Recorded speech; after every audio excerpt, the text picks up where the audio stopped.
নমস্কার, পাকবিচিত্রা সকলকে স্বাগত জানিয়ে আমি আজ আপনাদের আরেকটি নতুন রেসিপি করে দেখাবো সাবুর পাঁপড়। তার জন্য এখানে আমি হাফ কাপ বড় দানার সাবু নিয়েছি। আপনারা চাইলে মিডিয়াম দানার সাবু নিতে পারেন। সাবু আগে থেকে পরিষ্কার করে নিয়েছি।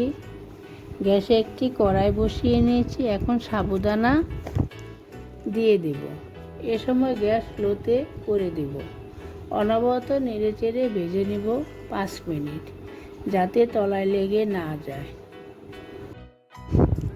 ভেজে নিলে সাবুদানাগুলো হালকা মুচমুচে হবে, পাউডার বানাতে সুবিধা হবে। দেখুন 5 মিনিট হয়ে গেছে। এখন নামিয়ে পুরোপুরি ঠান্ডা করে নেব। সাবুদানাগুলো পুরোপুরি ঠান্ডা হয়ে গেছে। এখানে একটি মিক্সিং জার নিয়েছি। এখন সাবুদানাগুলো দিয়ে দিচ্ছি, ঢাকা দিয়ে দিব। এখন গুঁড়িয়ে নিয়ে পাউডার তৈরি করে নেব। দেখুন পাউডার তৈরি হয়ে গেছে। এখন ছেঁকে নেব। এখানে একটি থালা নিয়েছি, ছাঁকার জন্য একটি ছাঁকনি নিয়েছি। এখন সাবুদানা পাউডার দিয়ে দিব। এখন ছেঁকে নেব। দেখুন ছাঁকার পর এরকম মিহি পাউডার তৈরি হয়েছে। এভাবে আমি সবটা ছেঁকে নেব। বোলের মধ্যে পাউডার নিয়ে নিয়েছি। এখন চা চামচের 4 ভাগের 1 ভাগ নুন অ্যাড করে নেব। এখন অল্প অল্প করে নর্মাল জল দিয়ে সাবুদানা পাউডার মেখে নেব। একবারে জল দেব না, অল্প অল্প জল দিয়েই মেখে নিতে হবে। এখন হাতের সাহায্যে মেখে নিয়ে মণ্ড তৈরি করে নিতে হবে। দেখুন মাখার পর এরকম মণ্ডর মতো হবে।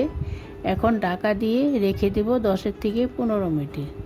দেখুন 15 মিনিট হয়ে গেছে। এখন আরও 5 মিনিট মেখে নেব। ভালো করে মেখে নিতে হবে, তাহলেই পাঁপড়টা খেতে মুচমুচে হবে। দেখুন মাখার পর একটু আঠালো হবে, হাতে লেগে লেগে যাবে। 5 মিনিট মাখা হয়ে গেছে। এখন এই সাবুদানার মণ্ড থেকে অল্প একটু মণ্ড নিয়ে নিচ্ছি। এখন লাল ফুড কালার দিয়ে মেখে নিব। আপনারা যে কোনো কালার নিতে পারেন। দেখুন আমি লাল করে মেখে নিয়েছি। এখানে একটি ছিদ্রযুক্ত থালা নিয়েছি। বাটার পেপার পেতে নিয়েছি। এখন সাদা তেল ব্রাশ করে নেব। ভালো করে ব্রাশ করে নিতে হবে, তা না হলে সাবুর পাঁপড়গুলো নিচে লেগে যাবে। এখানে সাবুর মণ্ড 2 ভাগ করে নিয়েছি। এখানে একটি বেলুন চাটকি নিয়েছি, একটি প্লাস্টিক নিয়েছি। এখন প্লাস্টিকের উপর সাদা তেল ব্রাশ করে নিব। এখন বেলে নেব। দেখুন প্লাস্টিকের উপর একটি লেচি নিয়েছি। এখন উপরে আবার প্লাস্টিক দিয়ে দিচ্ছি। এখন বেলে নেব। এই সাবুর পাঁপড় দেখতে যতটা সুন্দর, খেতেও অসাধারণ হয়। বেলার সময় সাইডে ফেটে ফেটে যাবে, অসুবিধা নেই। এভাবে ঘুরিয়ে ঘুরিয়ে বেলে নিতে হবে। দেখুন বেলা হয়ে গেছে, একটু দেখিয়ে দিচ্ছি। এরকম পাতলা করে বেলে নিতে হবে। এখন কেটে নেব। ছুরি সোজা দিক দিয়ে নয়, উল্টো দিক দিয়ে কেটে নিতে হবে, যাতে প্লাস্টিক কেটে না যায়। আমি এখন চারপাশের যে অসমান অংশগুলি আছে সেগুলো বাদ দিয়ে দেব।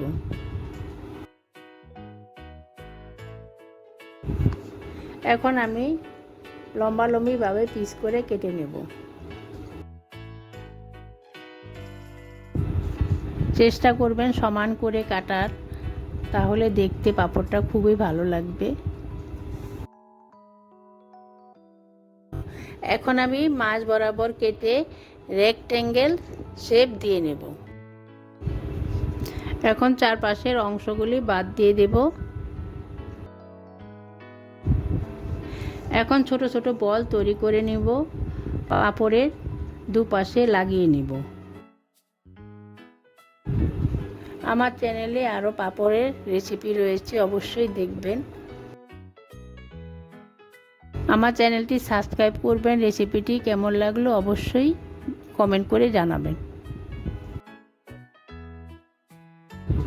দেখুন আমি সমস্ত পাঁপড়গুলি সাজিয়ে নিয়েছি। এখন এক এক করে ছিদ্রযুক্ত পাত্রে তুলে নেব। একটু ফাঁকা বাঁকা করে নিতে হবে যাতে একটার গায়ে একটা লেগে না যায়। গ্যাসে একটি ননস্টিক কড়াই বসিয়ে পরিমাণ মতো জল গরম করে নিয়েছি। এখন পাঁপড়ের থালা বসিয়ে দিব। গ্যাস লো টু মিডিয়ামে করে দিব। ঢাকা দিয়ে দিব। 1.5 থেকে 2 মিনিট ভাপিয়ে নিব। দেখুন ভাপানো হয়ে গেছে, কালার চেঞ্জ হয়ে গেছে। এখন নামিয়ে নিব। এখানে একটি থালায় প্লাস্টিক পেতে নিয়েছি। এখানে তেল ব্রাশ করার প্রয়োজন নেই। এখন এক এক করে ছড়িয়ে দিচ্ছি। এখন পাখার তলায় রেখে শুকিয়ে নিব। রোদে দেওয়ার প্রয়োজন নেই, পাখার তলায় শুকিয়ে যাবে। দেখুন পাঁপড় শুকিয়ে গেছে। এখন ভেজে দেখাচ্ছি। দেখুন পাঁপড়গুলো দেখতে কত সুন্দর হয়েছে। দেখুন পাঁপড়গুলো কিন্তু আস্তে আস্তে ফুলে উঠছে। কালারটা কত সুন্দর হয়েছে। গরম গরম ডাল ভাতের সাথে এই পাঁপড় খাবেন, দেখবেন খুব ভালো লাগবে। ছোট থেকে বড় সকলেরই একটি পছন্দের রেসিপি। ভিডিওটি কেমন হলো আমার কমেন্ট বক্সে অবশ্যই কমেন্ট করে জানাবেন। পুরো ভিডিওটি দেখবেন, পাশে থাকবেন। ধন্যবাদ।